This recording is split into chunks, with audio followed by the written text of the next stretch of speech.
So it's one thing for Penn State. It's just, I'm actually going to back the truck up a little bit here. In our lives, as sports bettors, we've all made bad bets. All of us. Femi Abebefe came on the show prior to the start of the college football season and said that he was betting Penn State to win the national championship.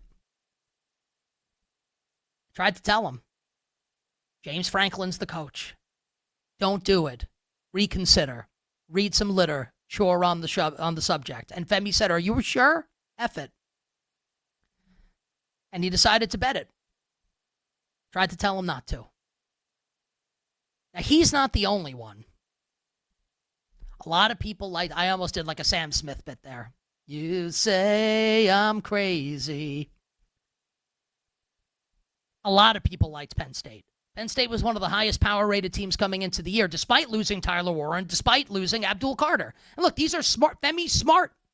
These are smart people. Yeah, like you lost two, the top 15 picks in the NFL draft, but look at what they've done. They've reloaded the roster.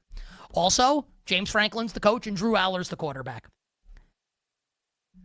Losing to Oregon at home is one thing. Like, it's understandable. Like, I know you're a 3.5, you're a 4-point favorite. Like, you should win that game, the betting market says. But, like, that's an acceptable loss. You don't want to lose, especially because you can't beat any top teams. That's the James Franklin MO. But you know what? That's a loss where you look at it and say, okay, like, I can see that. And they fought back after, falling behind by 2 touchdowns. It's an acceptable loss. It's not a loss that you want, but it's one that you say, okay, like, I can understand this.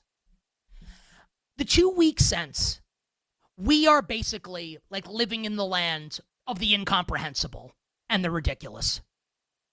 Losing to UCLA. Okay, you want to say, oh, well, Deshaun Foster got fired, Australian for loser. Here's Jerry Neuheisel, and what a great story, and Nico Iamaleava, and UCLA had the one game, and Penn State was reeling from the Oregon loss. Okay. Like, maybe you want to say, let's just go ahead and cross that one off, and now we move forward towards a playoff berth. I don't know how you explain losing to Northwestern and losing 3 consecutive games. And I think James Franklin put the writing on the wall for himself after the Oregon loss. And I give him credit for saying it the way that he did. It just reaches a point where, like, people need to be put out of their misery. When Franklin says, like, it's not a narrative. Like, these are facts. Like, I can't beat good teams. It's not a narrative. It's fact. I appreciate the honesty. But you might as well, like the Beatles sang Let It Be, he might as well be saying, fire me, fire me. And they obliged him. Because it's one thing to lose to Oregon. It's another thing to lose to UCLA. And then another thing entirely to lose to Northwestern. Now, there are people who said yesterday, man, I feel awful for James Franklin. Over a decade at Happy Valley, couldn't get it done, and fired in pretty brutal fashion on a 3-game losing streak with your quarterback lost for the season, Drew Aller done for the year. Pretty brutal.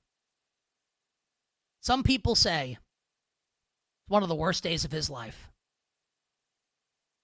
To which I say, no. It's one of the best days of his life. James Franklin is going to get paid $49 million to not coach Penn State. I love my job. I do. Like, there's a lot of BS with any job. There's a lot of BS with my job. But I like the actual show. Like, coming on the air and doing the show is by far the best part of my job. I love it. Do you think I love it enough that if Odyssey said, here's $49 million, go away, you'd never hear from me again? I'd disappear so fast it would have your head spinning. I'd be out of here. College football, with these buyouts for these coaches, has created the actual American dream. Charlie Weiss, I think, is still getting paid by Notre Dame not to coach. Can I ask a serious question? I'm being dead serious right now. Do we know if Jimbo Fisher's alive? Has anyone seen or heard from Jimbo Fisher since Texas A&M fired him and gave him over $70 million to not coach anymore? James Franklin, $49 million not to coach. That is the American dream. We should all be so lucky to get paid $50 million to not work. God bless him. You bet on this Monday. So now, for Penn State, we look ahead at Iowa this week. Iowa coming off a 37-0 shutout win against Wisconsin with interim head coach Terry Smith, Emmett's brother. That's not true. He's been the associate head coach since 2016. And a new quarterback, Ethan Grunkemeyer.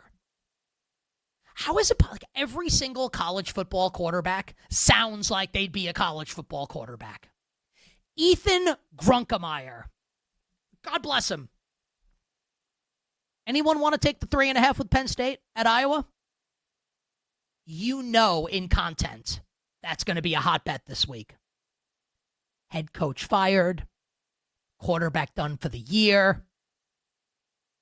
We are Penn State. I don't know if I can join everyone on that particular wager. We'll talk about it more over the course of this week.